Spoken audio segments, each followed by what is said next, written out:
What's going on YouTube? This is just a follow-up to the power button fix for the iPhone 4 and the iPhone 4S. We have the 4S in white to our right, and we have the iPhone 4 in black to our left. Now, gotten some complaints, I guess, online stating that this method does not work for the 4S, and it does. Alright, just so you can see here the inner workings of the Sprint iPhone. Now, this phone isn't utilizing the method that I previously posted, and neither this phone, the white 4S. Now, to prove it's a 4S,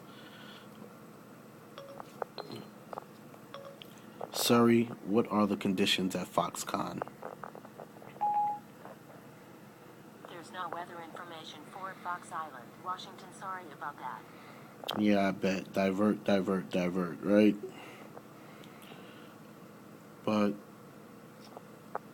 that's actually the 4S. Now, the inner workings of the 4S are somewhat similar, if not different, if not the same, as the 4.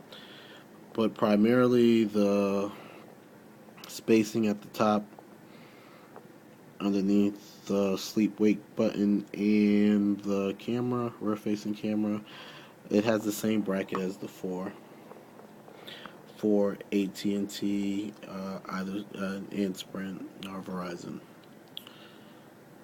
So the phones are pretty similar. I believe the 4S is a bit wider as far as the logic board is concerned, but